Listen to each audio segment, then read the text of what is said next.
privileged to recognize Ms. Meng now. Thank you, Mr. Chairman and Ranking Member. Thank you, Mr. Secretary, for being here today.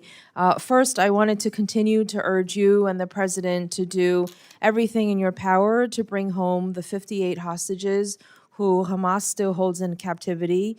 That includes 4 American citizens, Itai Chen, Gadi Hagai, Judith Weinstein Hagai, and Omer Nutra. And I want to urge you to continue efforts to please get humanitarian aid into Gaza and make sure it's getting to Palestinian civilians and not Hamas. Mr. Secretary, I too am extremely concerned that your actions will prevent the State Department from fulfilling requirements under federal law to comply with congressional directives and fund programs that Congress agrees, bipartisan agreement, are a priority. One example is basic education, authorized by the Reinforcing Education Accountability and Development, or READ Act. This is a bill that you personally introduced in 2017, and I was proud to co-lead its reauthorization last year in the House. However, during your review of foreign aid, you personally canceled all international basic education programs. As a result, an estimated 44 million learners will lose access to education, vocational, and workforce development programs supported by the U.S. government. These are programs that make us safer, stronger, and more prosperous by building stability and helping kids stay in school. This is statutory. Under federal law, you are required to spend these funds.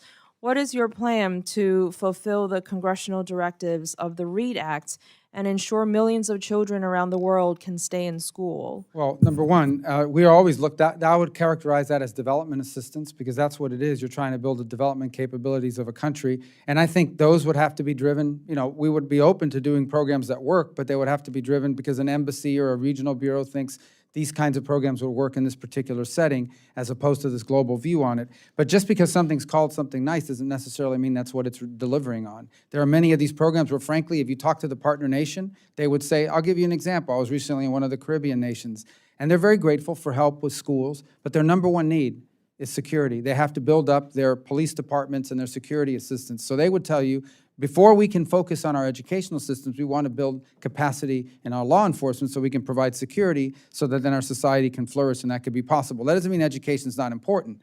It just means that the nation has identified that as a more important need, and we want to have the flexibility to be able to prioritize what could be most helpful.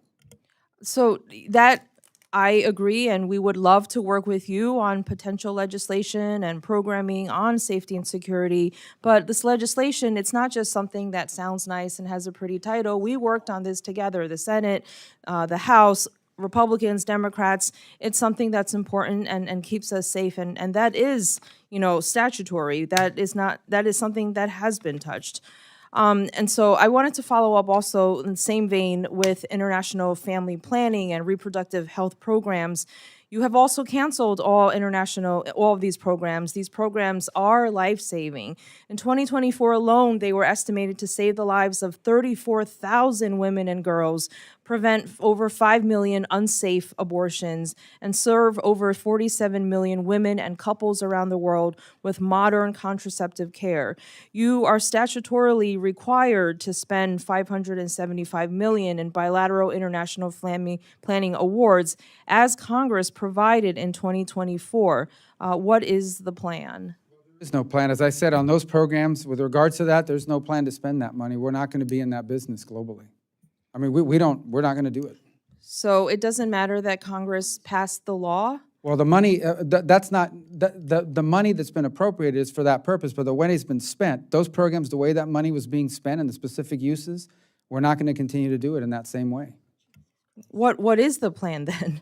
I know you talked about reorganization. Again, all of those funds that will be brought under one of the two buckets, it could humanitarian assistance, it could be development assistance, it could be refugee and migration assistance. We will work with Congress to find a way to channel those funds in a way that comply with the statute, but at the same time are not funding activities that the administration feels is outside even the purview of the statute. I just want to say that that is statute, that is law, and contrary to your testimony, you are touching and changing it. And you said you wanted to work together with Congress. On April 24th, almost 90 members sent you a letter about these programs requesting a response. We still have not received a response. I respect that you say you want to work with us, but we need more than words, we need actions. You'll get a response. What day was that letter? April 24th. Thank you very much. I yield back. Thank you.